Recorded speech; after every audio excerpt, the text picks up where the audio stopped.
इसमें latent word जो है, इस लेटेंट वर्ड का मतलब है हिडन।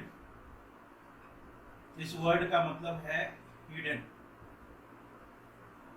Fusion means melting. जब सॉलिड लिक्विड में कन्वर्ट हो, इस कन्वर्जन को हम लोग बोलते क्या है? इस कन्वर्जन का नाम होता है मेल्टिंग। यहाँ पे जो हम लोग समझने वाले हैं, लेटेंट हीट मतलब हिडन हीट ड्यूरिंग फ्यूजन। जब फ्यूजन होता है, सब्सटेंस की मेल्टिंग होती है, तो वहां पे हिडन हीट होता है कुछ, तो वो हिडन हीट के बारे में हम लोग अभी समझेंगे। देखिए होता क्या है, इसको समझने के लिए हम लोग एक एक्टिविटी से स्टार्ट करें।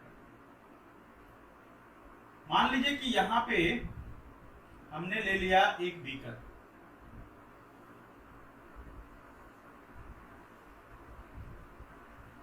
और इस बीकर में हम 1 kg ऑफ सॉलिड ले लें। इसमें हम एक थर्मोमीटर लगा दे रहे हैं। थर्मोमीटर जो हम लगाएंगे तो हम इस तरह से लगाएंगे कि थर्मोमीटर की जो बल्ब है ये बीच में हम डार्क कर देते हैं, सो दैट आपको पता रहे कि यहाँ पे थर्मोमीटर की पोजिशनिंग कहाँ पे। ये हमारी थर्मोमीटर की पोजिशनिंग है, ठीक है। ये वो ना नीचे टच करना चाहिए सरफेस को और ना ही साइड की वॉल को, वो बिल्कुल जो सॉलिड सब्सटेंस है उसके बीच में होना चाहिए। यहां पे हमने ले लिया 1 kg of solid. 1 kg solid, किसी भी सब्सटेंस का लेटेंट हीट जब निकालते हैं तो वो हमेशा 1 kg के लिए कैलकुलेट किया जाता है, हमेशा 1 kg के लिए कैलकुलेट करो। तो 1 kg ऑफ सॉलिड ले लिया हमने। चलो कोई एक एग्जांपल से लेते हैं, कोई भी एक सॉलिड ले लेते हैं, सपोज करते हैं आइस। 1 kg ऑफ आइस ले लेते हैं।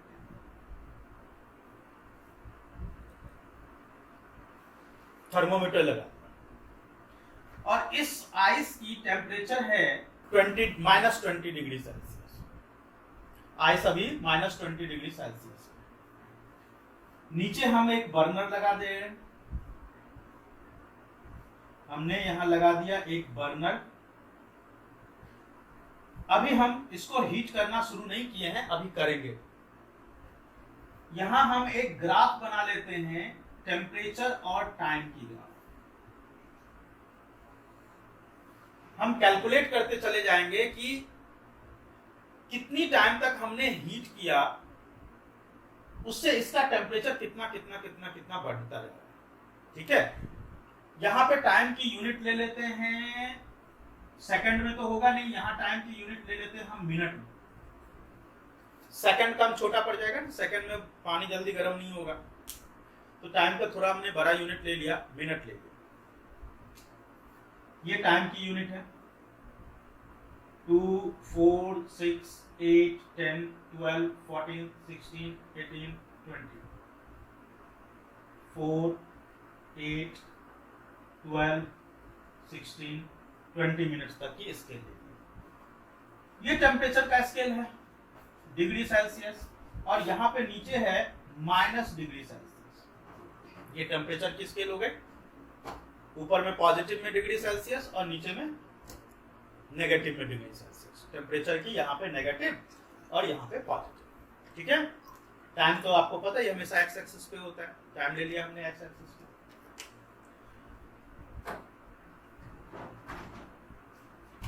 10, 20, 30, 40, 50, 60, 70, ये माइनस में होगा तो -20, -40, माइनस में बहुत ज्यादा नीचे जाने की जरूरत नहीं है। 10, 20, 30, 40, 50, 60, 70, 80, 90, 100, 110। तो ये हो गया 20, 40, 60, 80, 100, ठीक है। अभी हमारी ऑब्जर्वेशन स्टार्ट होने वाली है। हम लोग इस आइस को मेल्ट करेंगे और मेल्ट करने के ड्यूरिंग हम देखेंगे कि वहां पे लेटेंट हीट कहां पे आ रहा है, किस जगह पे आ रहा है, किस टाइम के ड्यूरिंग आ रहा है, उसकी वैल्यू क्या है, ये सब चीजें हम लोग अभी देखेंगे। तो अभी हम ऑब्जर्वेशन स्टार्ट करें। टाइम 0, ऑब्जर्वेशन स्टार्ट हुआ, हीट करना शुरू किया हमने। अभी जो ये आइस है, उस आइस का टेम्परेचर कितना है? उस आइस का टेम्परेचर है -20 डिग्री सेल्सियस। चलो एक काम करते हैं, हम माइनस इधर लिख लेते हैं, वहां पे थोड़ा ज्यादा लिख दिया मैंने। -20 डिग्री सेल्सियस टेम्परेचर की रीडिंग, ठीक है। मतलब जब हमारी टाइम ऑब्जर्वेशन स्टार्ट हो रही है, उस वक्त की रीडिंग है यहाँ पे कितनी? -20 डिग्री सेल्सियस। मतलब पहला पॉइंट क्या बनेगा? 0 टाइम, ये रहा observation start, this is -20 degree Celsius.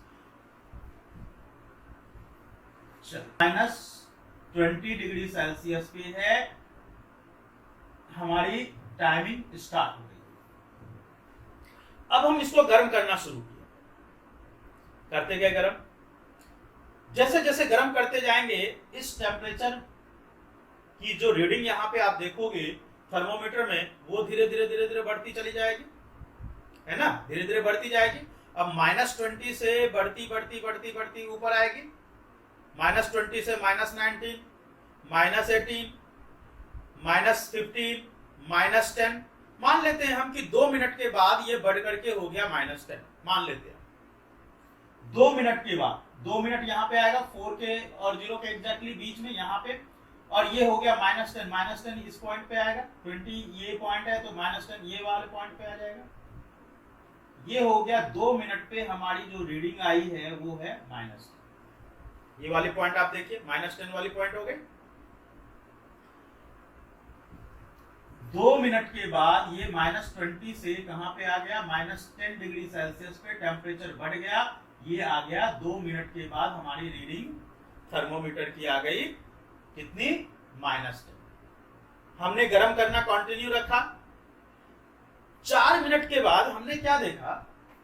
4 minute के बाद इसका जो टेम्परेचर है थर्मोमीटर का, वो हो गया 0 डिग्री सेल्सियस। 4 मिनट के बाद ये आ गया 0 डिग्री सेल्सियस। तो अगला पॉइंट कहां पे बनेगा? 4 मिनट के बाद टेम्परेचर बढ़ के हो गया 0 degree Celsius. 4th minute, 4th minute में टेम्परेचर कितना बढ़ के हो गया? 0 डिग्री सेल्सियस, ठीक है। टेम्परेचर बढ़ के 0 डिग्री सेल्सियस हो गया 4th मिनट। अब यहां पे क्या होगा? देखिए, जो आइस है वो मेल्ट करना शुरू करेगा 0 डिग्री सेल्सियस पे। वाटर का फ्रीजिंग पॉइंट वही है, तो वाटर का जो फ्रीजिंग पॉइंट है वही उसका मेल्टिंग पॉइंट भी होगा, उसी पे वो मेल्ट करना शुरू होगा। 0 डिग्री सेल्सियस पे वो मेल्ट करना शुरू करेगा। मतलब अभी तक यहां तक 4th मिनट में 0 डिग्री सेल्सियस पे आइस आ चुका है, ठीक है। अभी हम इसको गर्म करना कंटिन्यू रख रहे हैं, गर्म कर रहे हैं। अब यहां पे एक बहुत स्पेशल ऑब्जर्वेशन आप देखोगे। यहां पे क्या होगा? हीट तो आप प्रोवाइड कर रहे हो, लेकिन थर्मोमीटर में 0 डिग्री सेल्सियस पे आके वो रुक गया। लेकिन वहां पे एक काम हो रहा है। क्या हो रहा है कि जो आइस था वो आइस वाटर में कन्वर्ट हो गया। टेम्परेचर रुकी हुई है, हीट हम कॉन्टिन्यूसली उसको प्रोवाइड कर रहे हैं, टेम्परेचर रुकी हुई है, टेम्परेचर अभी भी स्टिल 0 है, और लेकिन वो आइस जो है पूरा का पूरा कन्वर्ट होता चला जाएगा, आइस मेल्ट होता चला जाएगा किसमें? वाटर। अगले 3 मिनट तक, 3 मिनट, जब तक हमने क्या देखा कि 7th मिनट तक सिर्फ एक काम हुआ, और वो काम क्या हुआ? 7th मिनट, 4, 6, 8 और 8 के बीच में आएगा यहां पे 7। 6 ये हुआ ना बीच वाला पॉइंट, और 8 के बीच में यहां पे आ गया 7। यहां तक टेम्परेचर 0 डिग्री सेल्सियस ही रहा, बट यहां पे आइस से कन्वर्ट हो गया किसमें? वाटर में। आइस से वाटर में जरूर कन्वर्ट हो चुका है, लेकिन टेम्परेचर उसका 0 का 0 ही रहा, टेम्परेचर चेंज नहीं हुआ।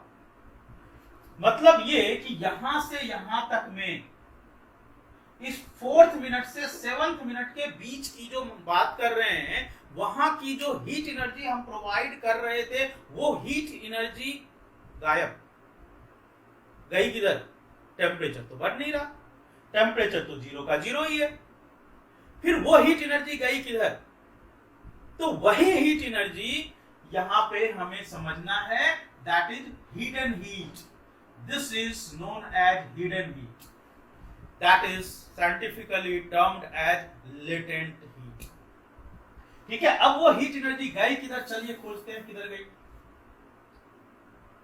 हमें ये पता है कि जब भी कोई सॉलिड सब्सटेंस होता है तो उसके जो पार्टिकल्स हैं, पार्टिकल्स की अगर स्पेस बिटवीन द पार्टिकल यहाँ पे कम है और यहाँ पे स्पेस बिटवीन द पार्टिकल ज्यादा है। अगर हम फोर्स ऑफ अट्रैक्शन की बात करें तो सॉलिड में फोर्स ऑफ अट्रैक्शन काफी हाई होता है, जबकि लिक्विड में फोर्स ऑफ अट्रैक्शन काफी लेस होता है। ठीक है, ये सब हमने पढ़ ही रखा है। तो जब भी सॉलिड से लिक्विड में कन्वर्जन होती है तो सॉलिड से लिक्विड में कन्वर्ट करने के लिए हम क्या प्रोवाइड करते हैं? हम वहां प्रोवाइड करते हैं हीट। अभी जो आप देख रहे हो ये 4th से 7th मिनट के बीच की हीट एनर्जी गई किधर? सॉलिड यहाँ पे लिक्विड में कन्वर्ट हो रहा था, तो उसमें आखिर एक्चुअली हो क्या रहा था? उसमें स्पेस बिटवीन द पार्टिकल्स लो से हाई हो रहा था। ये करने का काम कौन कर रहा था? ये 4th से 7th मिनट के बीच की एनर्जी। जब फोर्स ऑफ अट्रैक्शन हाई से लेस हो रहा था, इसका मतलब वहां पे फोर्स ऑफ अट्रैक्शन ब्रेक हो रहा होगा, पार्टिकल्स के बीच का फोर्स ऑफ अट्रैक्शन। तो वो फोर्स ऑफ अट्रैक्शन ब्रेक कौन कर रहा होगा? ये 4th से 7th मिनट के बीच की हीट एनर्जी। तो 4th से 7th मिनट के बीच की जो हीट एनर्जी है, वो हीट एनर्जी एक्चुअली कहां गई? तो that was actually converting the substance from solid to liquid state. कैसे कन्वर्टिंग द सब्सटेंस? किस तरह से कन्वर्ट कर रहा था? कन्वर्ट कर रहा था वहां पे स्पेस बिटवीन द पार्टिकल्स को वो बढ़ा रहा था, force of attraction between the particles को वो ब्रेक कर रहा था, तोड़ रहा था। ठीक है, तो ये तोड़ने का काम यहां से यहां के बीच का हीट एनर्जी किया, तब जाकर के वो सॉलिड से किसमें कन्वर्ट हुआ? लिक्विड में कन्वर्ट हुआ। तो ये जो कन्वर्जन है सॉलिड से लिक्विड स्टेट में, इस पर्टिकुलर टेम्परेचर पे, ये पर्टिकुलर टेम्परेचर कौन सा टेम्परेचर है? 0 डिग्री सेल्सियस, मतलब मेल्टिंग पॉइंट। ये अलग अलग सब्सटेंस के लिए अलग अलग होगा। At particular temperature, at the melting point, जो यहाँ पे सॉलिड से लिक्विड में कन्वर्जन हो रही थी, तो उस बीच का जो हीट एनर्जी है, इस टाइम के बीच का हीट एनर्जी, वो यूटिलाइज कहां पे हुआ? हीट तो नहीं, टेम्परेचर तो नहीं बढ़ा रहा है, that was utilised to convert the state by increasing the space, by breaking the force of attraction between the particles। ठीक है, तो that amount of heat energy, ये जो amount of heat energy है which is required to convert 1 kg of the solid into 1 kg of the liquid, that amount of heat energy, उस 4th से 7th minute के बीच में जो हमने heat energy यहाँ पे सप्लाई की है, उसी amount of heat energy 4th से 7th जहां पे कन्वर्जन हो रही थी, सिर्फ उस बीच की बात कर रहे हैं, उस बीच में जो हीट एनर्जी हम सप्लाई कर रहे हैं, that is utilised to convert state of the matter. That amount of heat energy is known as latent heat of fusion. क्योंकि मेल्टिंग हो रही है यहां पे, तो उस अमाउंट ऑफ हीट एनर्जी को हम लोग क्या बोलेंगे? Latent heat of fusion. इसका मतलब यहां से यहां के बीच की हीट एनर्जी, ये जो बीच की हीट एनर्जी है, उस एनर्जी को हमने बोला latent heat of fusion.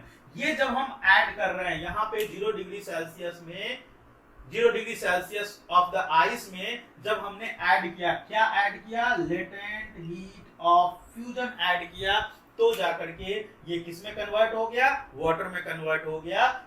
Ice में ये ऐड करने से ये वाटर में कन्वर्ट हुआ। तो ये जो 4th से 7th मिनट के बीच की हीट एनर्जी है, इसी हीट एनर्जी का नाम क्या है? इसी हीट एनर्जी को हम लोग बोलते हैं लेटेंट हीट ऑफ फ्यूजन। ठीक है, अब इसको डिफाइन कैसे करेंगे? What is latent heat of fusion? Latent heat of fusion is the amount of heat energy that is required to convert 1 kg of the solid into 1 kg of the liquid at its melting point। देखो, at its melting point, 0 degree Celsius है यहाँ पे, तो at its melting point। That amount of heat energy, इस बीच की जो heat energy है उसी को हम लोग क्या नाम देंगे, लेटेंट हीट ऑफ फ्यूजन। अगर हम ग्राफ बनाएं इसका तो यहाँ पे आकर के इस टाइम की ड्यूरिंग के में ये ग्राफ जो है बिल्कुल पैरेलल हो जाएगा। ठीक है, समझ में आ गया। अब एक क्वेश्चन बताइए, मैं अब एक क्वेश्चन पूछूंगा आप लोगों से।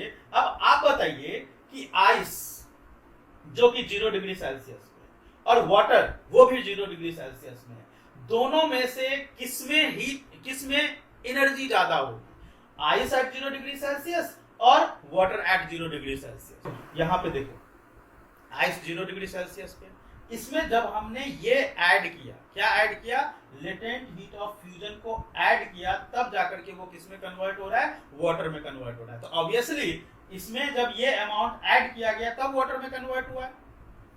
तो उस बीच की हीट एनर्जी गई किधर है, that is utilise to convert, that is utilise to change the state. कैसे चेंज द स्टेट, इस तरीके से स्पेस बिटवीन द पार्टिकल्स को बढ़ाया और फोर्स ऑफ अट्रैक्शन को ब्रेक डाउन। चलिए ये पॉइंट तो हो गया। लेकिन अगर आपसे क्वेश्चन ये पूछा जाए which will cause more cooling effect, question क्या है, question ice and water both at 0 degree Celsius, both are at 0 degree Celsius, which will cause more cooling effect। अभी हमने पूछा था, जस्ट इसका उल्टा हो गया ये क्वेश्चन। अभी पूछा था किसमें एनर्जी ज्यादा होगी, अब क्या पूछ रहा हूं, किसमें ज्यादा कूलिंग इफेक्ट होगी। तो ज्यादा कूलिंग इफेक्ट किसमें होगी, जिसकी एनर्जी कम होगी, यही ना, जिसकी एनर्जी कम होगी उसी में तो कूलिंग इफेक्ट ज्यादा होगा। मतलब क्या, ice at 0 degree Celsius will cause more cooling effect। ठीक है, तो हमारा नेक्स्ट टॉपिक है लेटेंट हीट ऑफ वेपोराइजेशन।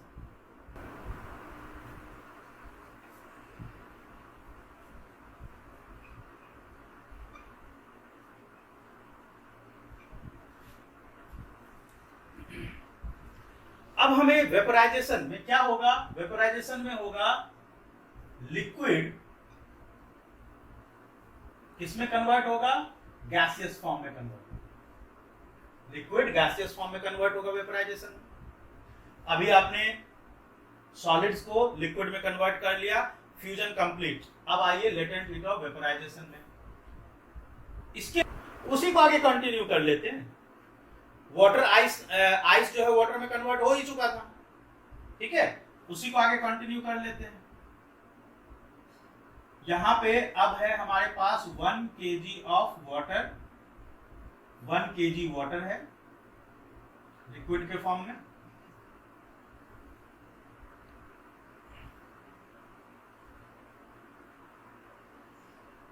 यहां पे हमने लगा दिया एक लैब थर्मोमीटर। लैब थर्मोमीटर ऐसा होता है, नीचे बल्ब लगा हुआ, जबकि क्लिनिकल थर्मोमीटर जो होता है उसमें किंक बना होता है,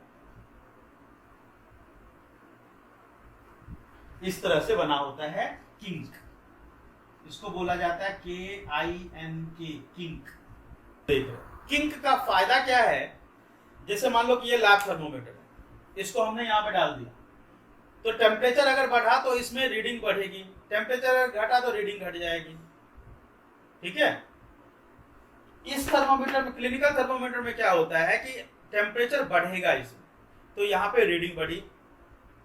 लेकिन अगर टेम्परेचर कम हो रहा है तो ये अपने आप कम नहीं होगा, क्योंकि यहां किंक बना हुआ है, और ये किंक जो है उसकी मरकरी की कॉलम में से मरकरी को जाने नहीं देता है नीचे। ठीक है, तो टेम्परेचर जब राइज होगा तो वो एक्सपैंड होकर के ऊपर तो आएगा, उसमें आप ट्यूब में उसकी देखोगे कि थर्मोमीटर में रीडिंग बढ़ रही है, लेकिन जब कम होगा तो अपने आप कम नहीं हो सकता, उसको क्या करना पड़ता है, शेक करना पड़ता है आपको जोर से। जब शेक करते हो ना आप ऐसे, तब जाकर के उसकी रीडिंग कम होती है, वो 0 पे हम लोग पहुंचाते हैं। ठीक है, तो ये हमारे डे टू डे एक्टिविटी के लिए अच्छा होता है कि हम जैसे मान लो कि यहाँ पे लगाया, बॉडी में हमने लगाया, उसको फिर निकाल के देखा। नहीं तो क्या होगा, अगर लैब थर्मोमीटर होगा तो ऐसे निकालते निकालते वो नीचे आए, फिर रीडिंग ही नहीं लेता। अब इसमें क्या, इसमें तो फिक्स है, इसमें फिक्स कर दिया ना हमने, यहाँ पे टेम्परेचर बढ़ा तो रीडिंग बढ़ा, टेम्परेचर कम हुआ तो कम हुआ, इसलिए जो है हम लोग लैब थर्मोमीटर इसमें लगाते हैं।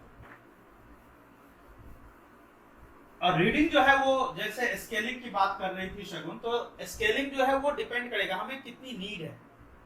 ज्यादा टेम्परेचर की नीड है तो स्केलिंग ज्यादा होगी, कम टेम्परेचर की नीड है तो स्केलिंग उसकी कम होगी। अभी जो है वाटर है कितने डिग्री सेल्सियस पे हमने पहुंचा दिया था, वाटर को 0 डिग्री सेल्सियस पे पहुंचाया था।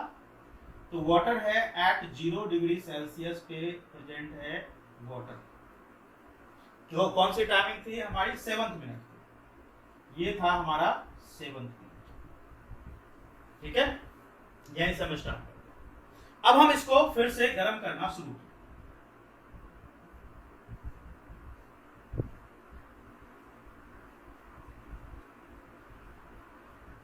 जब फिर से गर्म करना शुरू किए तो अब टेम्परेचर फिर से इसका बढ़ना शुरू किया। 4 से 7 तक तो टेम्परेचर नहीं बढ़ा, उस वक्त सिर्फ मेल्टिंग का काम हो रहा था, मेल्टिंग का काम हो रहा था। तो इस वक्त जो है टेम्परेचर कोई राइज नहीं हुआ था। लेकिन अब जैसे जैसे मेल्ट हो चुका, पूरा का पूरा आइस वाटर में कन्वर्ट हो चुका, अब उसका टेम्परेचर बढ़ना शुरू होगा। और अब जो है धीरे धीरे क्या देखोगे, 0 से 10 डिग्री हुआ, 20 डिग्री हुआ, 40 डिग्री हुआ, 60 डिग्री हो गया, बढ़ते बढ़ते 90 डिग्री हो गया, 100 डिग्री तक पहुंच गया। अब ये 0 से बढ़ते बढ़ते बढ़ते बढ़ते आ गया 100 डिग्री सेल्सियस पे। मान लेते हम कि इसको 9 मिनट्स लगते हैं, ये 16th मिनट में आ जा रहा है 100 डिग्री सेल्सियस। ठीक है, 16th मिनट में 100 डिग्री सेल्सियस पे। चलो ग्राफ बना लें। ये रहा हमारा 16th मिनट और 100 डिग्री सेल्सियस ये।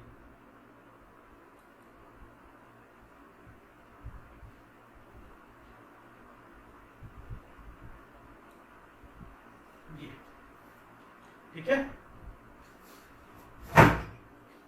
यहां से ऐसे ये हमारा ग्राफ 100 पे पहुंच गया।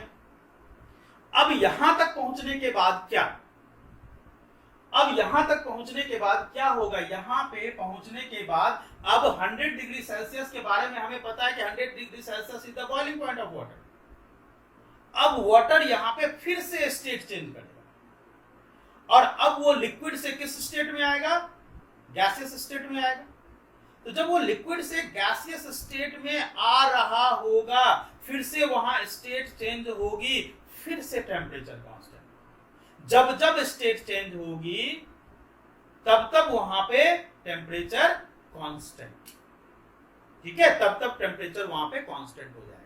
तो यहां पे जब वाटर की हम बात कर रहे थे या लिक्विड की हम बात कर रहे हैं, कोई भी लिक्विड ले सकते हैं, एग्जांपल हमने लिया वाटर का, उसके पार्टिकल्स एक दूसरे के ज्यादा नजदीक नजदीक हैं।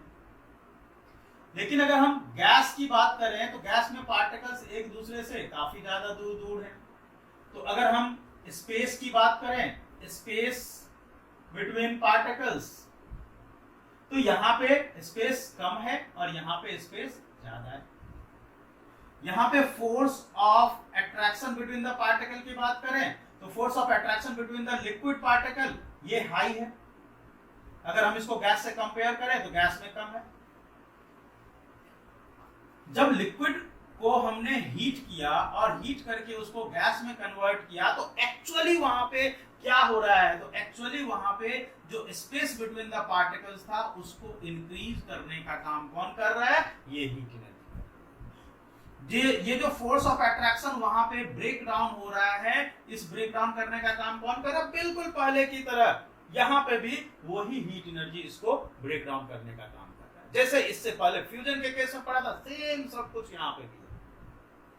अब यहां पे हम जब इसको फिर फर्दर गर्म कर रहे हैं, फर्दर गर्म करते गए देख इसका टेम्परेचर बढ़ ही नहीं रहा, टेम्परेचर 100 पे आके कांस्टेंट हो गया।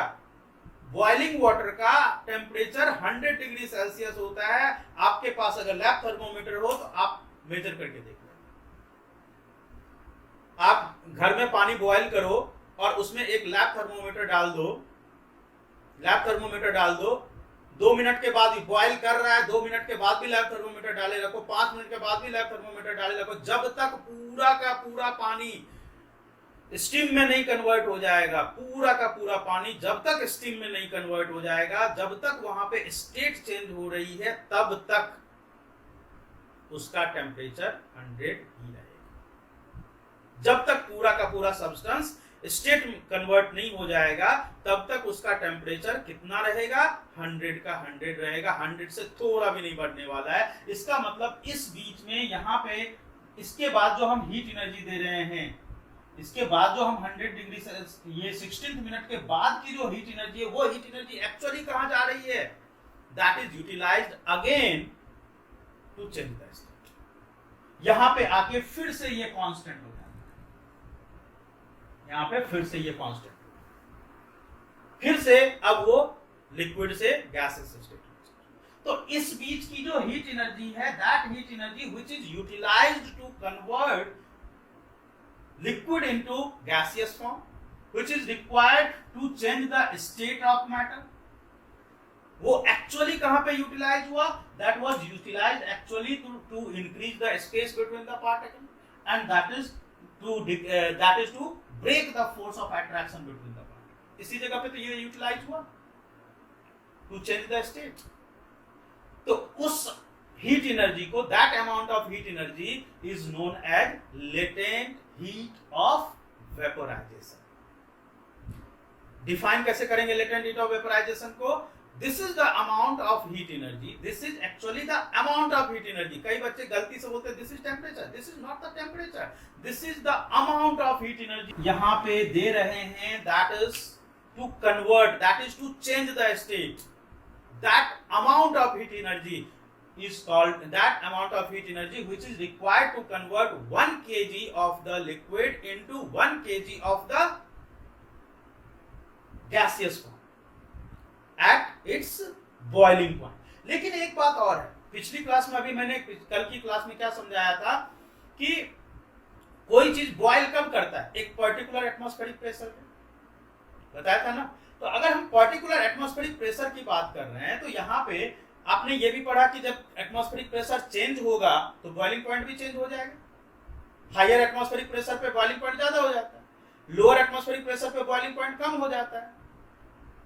तो हम जो 100 डिग्री सेल्सियस की बॉइलिंग पॉइंट की बात कर रहे हैं वाटर की, तो इसका मतलब वो एक पॉइंट नॉर्मल एटमॉस्फेरिक प्रेशर पे है। ठीक है, क्या बताया मैंने आपको? जब तक पूरा का पूरा वाटर स्टीम में कन्वर्ट नहीं होगा, तब तक उसका टेम्परेचर उतना ही रहेगा, तब तक उसका टेम्परेचर कांस्टेंट रहेगा 100 डिग्री सेल्सियस। उसके बाद जब पूरा कन्वर्जन हो जाएगा तो स्टीम का टेम्परेचर अब बढ़ सकता है। ठीक है, स्टीम का टेम्परेचर बढ़ सकता है। इसका मतलब ये हुआ कि अगर हम यहां से डिफाइन करना चाहें लेटेंट हीट ऑफ वेपोराइजेशन को, तो कैसे डिफाइन करेंगे? This is actually the amount of heat energy, that amount of heat energy which is required to convert 1 kg of the liquid into 1 kg of gaseous form at its boiling point, है ना, at its boiling point and atmospheric pressure। क्योंकि boiling point atmospheric pressure पर depend करती है। ज्यादा boiling point में ज्यादा atmospheric pressure मतलब ज्यादा बॉइलिंग पॉइंट, कम एटमॉस्फेरिक प्रेशर मतलब कम बॉइलिंग पॉइंट। तो एट फिक्स्ड बॉइलिंग पॉइंट के साथ ये टर्म भी हमें जोड़ना है, एट नॉर्मल एटमॉस्फेरिक प्रेशर। तो लेटेंट हीट ऑफ वेपोराइजेशन का डेफिनेशन समझ में आ गया। प्रॉपर डेफिनेशन मैं आपको नोट्स में भी भेज दूंगा। फिर से मैं एक बार बोल देता हूं definition. This is the amount of heat energy that is required to convert 1 kg of the liquid into 1 kg of gaseous form at its boiling point and atmospheric. ठीक है, एटमॉस्फेरिक प्रेशर ऐड करना मत भूलिएगा इसमें, क्योंकि atmospheric pressure पे depend करता है बॉइलिंग पॉइंट, इसीलिए एटमॉस्फेरिक प्रेशर वर्ड को जरूर यूज करना है यहाँ पे। ठीक है, चलिए, तो ये हो गया हमारा लेटेंट हीट ऑफ वेपोराइजेशन और latent heat of fusion complete. यहां से एक क्वेश्चन है। क्वेश्चन क्या है? देखिए, वाटर जो है 100 डिग्री सेल्सियस पे था 16 मिनट। अब हम इसमें ऐड किए लेटेंट हीट ऑफ वेपोराइजेशन, और जब हमने लेटेंट हीट ऑफ वेपोराइजेशन यहां पे ऐड किया, लेटेंट हीट ऑफ वेपोराइजेशन, तो जाकर के ये कन्वर्ट हुआ 100 डिग्री सेल्सियस पे स्टीम। ये वाटर के फॉर्म में था 100 डिग्री सेल्सियस पे। वाटर से जो स्टीम में कन्वर्ट हुआ वो कैसे कन्वर्ट हुआ? By adding here latent heat of vaporisation, जिससे कि ये किस में कन्वर्ट हुआ? वाटर से स्टीम के फॉर्म में कन्वर्ट। ठीक है, किस में ज्यादा हीट एनर्जी होगी? वाटर में ज्यादा हीट एनर्जी होगी कि स्टीम में ज्यादा हीट एनर्जी होगी? सिंपल सी बात है, आप बोलोगे स्टीम में ज्यादा हीट एनर्जी होगी। क्यों? क्योंकि वाटर में ये जब ऐड किए तब ये बना, इसका मतलब स्टीम में ज्यादा हीट एनर्जी होगी।